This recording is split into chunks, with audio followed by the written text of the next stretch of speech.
आज हम लोग होटल से आ गए भंडारवन है नाम था मतलब।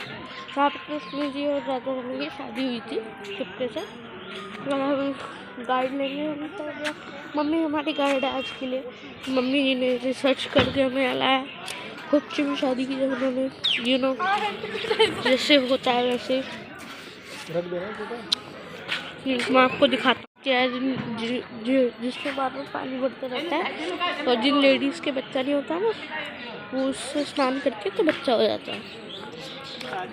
पर हमारे तो 3 दिन बच्चे ही तो, और ये तीसरा बच्चा है।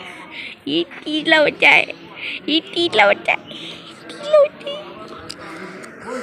रॉकिंग मेहनत करते हुए ओ चला दिया।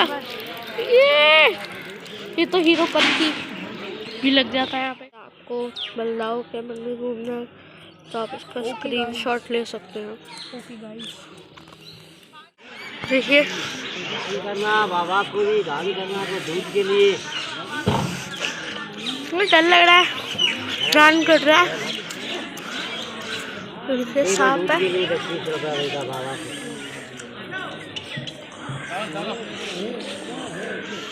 इस कुएं के जल से जो स्नान करता है उसको, जिनको बेबी नहीं होता उनको बेबी हो जाता है। और फिर यहीं पे सामने जो मंदिर है वहाँ पर गोबर से आपको साते भी बोलते हैं, सतिया भी बोलते हैं, बना के जाने होते हैं। और महीने में कोई एक अमावस्या आती है या पूर्णमासी आती है, कोई एक तारीख आती है, तो इसका जो कुएं का जो जल है वो सफ़ेद हो जाता है एकदम। कहते हैं दूध सागर आता है इसमें। ठीक है, चलिए अब आगे दिखाते हैं। अब हम आपको वृक्ष पे ले चलते हैं। इच्छापूर्ति वृक्ष है ये। और यहाँ पर कहते हैं कि इन वृक्षों में अगर आप कान लगा के सुनेंगे तो जो उस समय कृष्ण और राधा जी के शादी के समय जो वाद्य यंत्र बज रहे थे उनकी सुनाई आती है। आइए देखते हैं। मम्मी गाइड है आज के लिए और यहाँ पे ये सब सुंदर सुंदर चीजें भी ले सकते हैं।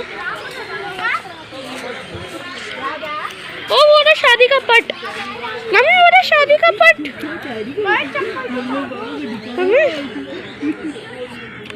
मम्मी वो ना शादी का पट। वो नहीं है बेटा शादी का सेट। शादी का सेट अंदर है, वहाँ ब्रह्मा जी, कृष्ण जी और ये सब बैठे हैं। और ये खा सकते हो तुम गूलन बोले तो तोड़ के तो खाओगे। हाँ है ना, बीच में होल किधर है? ये खा सकते हो तुम गूलन। हम छोटे थे तो खाते थे। तोड़ के दो।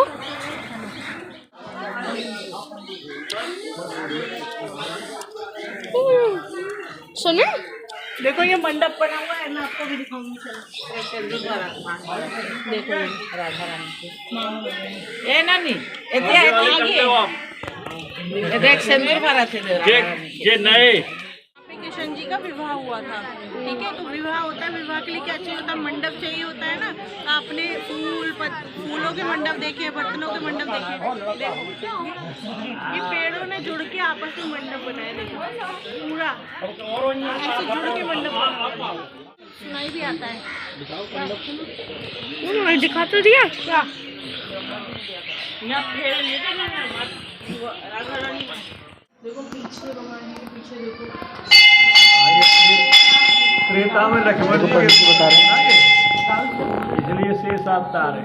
अच्छा अच्छा। दाऊ जी बोल रहे थे भाई तुम्हारी बात सही है, लेकिन ये दोनों भैया द्वारिका पहुंच गए ना, तो कन्हैया ने इनसे कहा कि भाई मैं तो यहाँ का द्वारिकाधीश बन गया, मैं तो जा नहीं सकता कहीं, तुम ब्रज में चले जाओ। तो ये बोले काना माँ तो तेरी जय जयकार है, हमें कोई ना जाता। तब कन्हैया ने अपना रूप लेके इनको ब्रज में भेजा और बोला तुम ब्रज के राजा हो। तो ये ब्रज के राजा कहलाए और तुम्हें अक्सर ब्रज में काले ही मिलेंगे। ब्रह्मासुर का वध किया था भाई ब्रज में 11 साल 56 दिन लीला करी है दोनों भैया ने।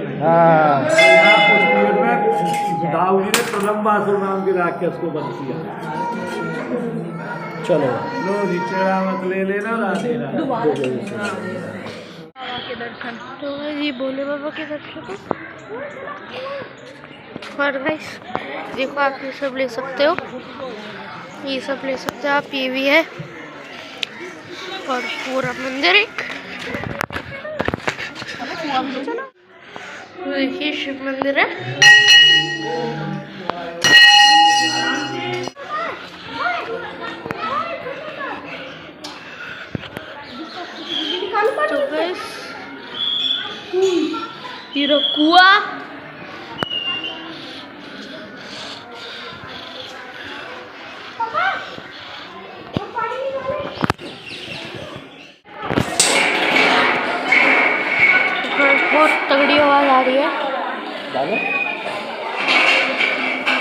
तो मैं कॉइन डालता हूँ। अरे तो गाइस देखो सारी नदियों का पानी है इसमें माँ। इस स्थान का नाम है भांडीर वन। शास्त्रों पुराणों में भांडीर वन की राधा कृष्ण की 5 लीला का वर्णन होता है। सर्वप्रथम लीला आप इस स्थान पर बैठे हो, राधा कृष्ण की शादी जब ब्रह्मा जी ने कराई।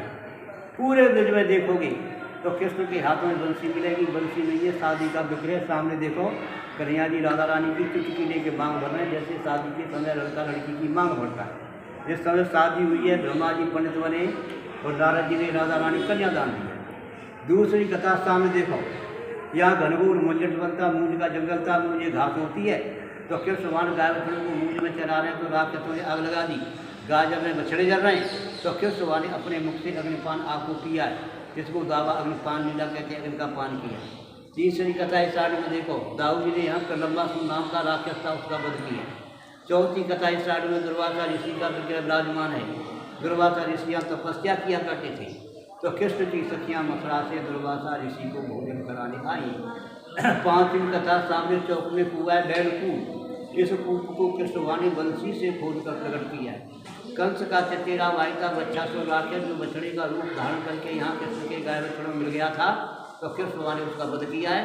तो कृष्ण भगवान को जो गौ हत्या का दोष लगा है, तो कृष्ण भगवान ने सारी तीर्थों का आह्वान किया है। ये यमुना नदी किनारा है। कृष्ण भगवान ने बंसी मारी, कुआ प्रकट हो जाता है, कृष्ण भगवान को विराजमान हो जाते हैं। सारे तीर्थ अपना रूप धारण करके सुंदर कलशों में जल ला कर कृष्ण को स्नान कराते हैं, तो उनका पाप दूर होता है। इसके बाद उन्हें कृष्ण भगवान ब्रजवासी गोपी वार सखा को भंडारा देते हैं। भंडारे से भांडी बन जाता है। इस समय आप देखोगे तो कुएं का जल काले पर है, लेकिन सोमवार की बात पड़ती है, इसको सोमवती अमावस्या कहते हैं।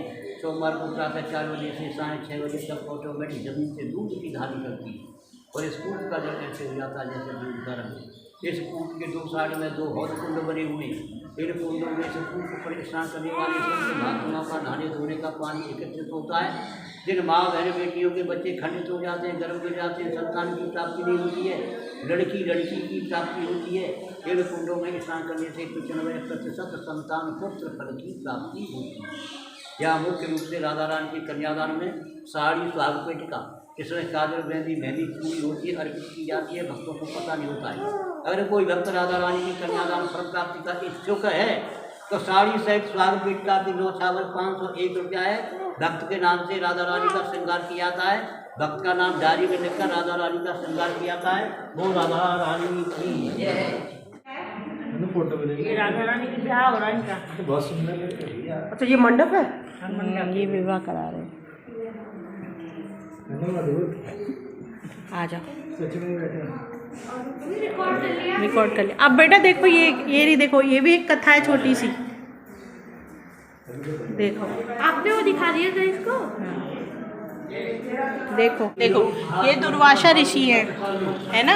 तो कृष्ण जी ने कहा कि हमारे मथुरा में, हमारे वृंदावन में दुर्वासा ऋषि पधारे हैं, आप सब जाओ और उन्हें भोजन करा के आओ। तो ये बोले कि ये तो यमुना के उस पार है, कान्हा हम कैसे जाएंगे। तो कान्हा यमुना मैया से कैसे जाएंगे भाई हम सब खाना लेके। तो ये बोले कृष्ण जी कि आप जाके कह देना कि कृष्ण जो है उसने कभी किसी मतलब स्त्री को वो नहीं करा, क्या छेड़ा नहीं, किसी को दुखी नहीं करा, किसी को परेशान नहीं करा, है ना। ऐसे कह देना आप कि बहुत प्यारा बच्चा है कृष्ण, तो आपको यमुना मैया रास्ता दे देगी, है ना। तो ऐसी कृष्ण जी ने बोल दिया, तो ऐसी इन्होंने यमुना जी से बोल दिया, तो यमुना जी ने रास्ता दे दिया। अब इनको भोजन करा दिया, 56 भोग खिला दिए। अब ये बोले कि वापस कैसे जाएं हम ऋषि जी, दुर्वासा जी, हम वापस कैसे जाएं। तो ऋषि जी बोले कि आप कह देना कि हमने तो दुर्वासा ऋषि ने कभी धूप घास के कभी कुछ खाया ही नहीं ज़िंदगी में, और जबकि 56 भोग खाए इन्होंने, पर क्या बोलना था कि मैंने तो कभी धूप घास के कुछ खाया ही नहीं। तो ये फिर गोपियों ने यही बोल दिया यमुना मैया से, तो यमुना मैया ने फिर रास्ता दे दिया। तो ये बोले जैसे कृष्ण झूठा वैसे ही वाके भक्त भी झूठे।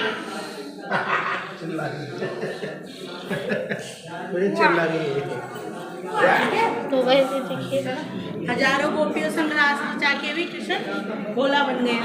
ये 56 भोग खा के भी कह रहे मैंने तो कुछ खाया नहीं। प्रतिष्ठित कन्हैया लाल की जय। राधा रानी की जय हो।